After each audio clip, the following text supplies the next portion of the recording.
తక్షణమే ఇంటిగ్రేటెడ్ మార్కెట్ను అమల్లోకి తీసుకురావాలని సూర్యాపేట జిల్లా తుంగతుర్తిలో ప్రారంభమైన జాగృతి జనంబాట కార్యక్రమంలో కల్వకుంట్ల కవిత డిమాండ్ చేశారు.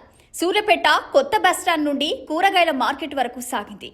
కూరగాయల రైతులు అమ్మకందారులతో మాట్లాడుతూ వారి సమస్యలను అడిగి తెలుసుకున్నారు.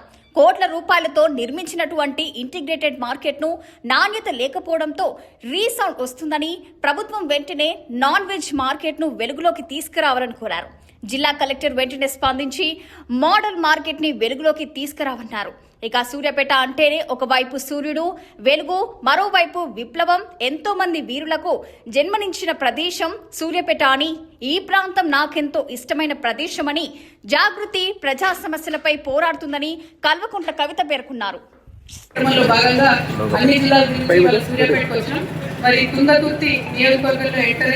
అక్కడ అన్ని మండలాలు కవర్ చేస్తూ దాదాపుగా ఇప్పుడు సూర్యాపేట రావడం జరిగింది. చూడడానికి ఇక్కడికి రావడం జరిగింది. ఒకవైపు integrated veg non veg market, దానికి రోడ్ ఆపోజిట్ కంప్లీట్ గా మరి ఎరువుల షాపులు అన్ని కూడా ఫర్టిలైజర్ షాప్స్ ఉన్నాయి. మరి ఒక పక్క ఫర్టిలైజర్ షాపులకి పెద్ద పెద్ద రావాలి, ఇటు పక్క కూరగాయలు డ్రాప్ చేయడానికి ఆటోలు ఇవన్నీ రావాలి. మరి మధ్యలో కూరగాయలు పెట్టుకుని అమ్ముతున్నటువంటి రైతులకు కూడా న్యాయం చేయాలనే ఉద్దేశంతో కట్టినట్టుగా చెప్తా ఉన్నది ఈ మార్కెట్.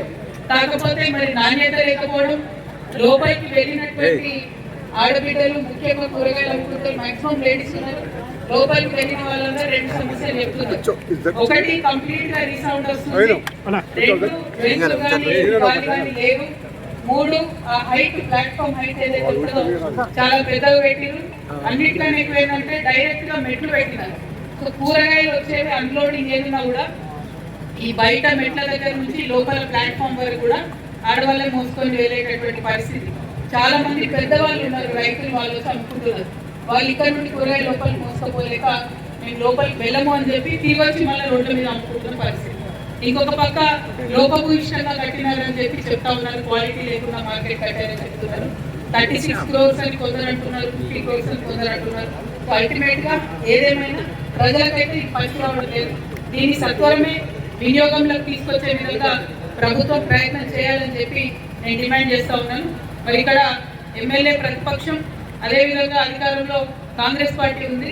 మధ్యలో ప్రజలు ఇబ్బందులు ఎదుర్కొంటా ఉన్నారు.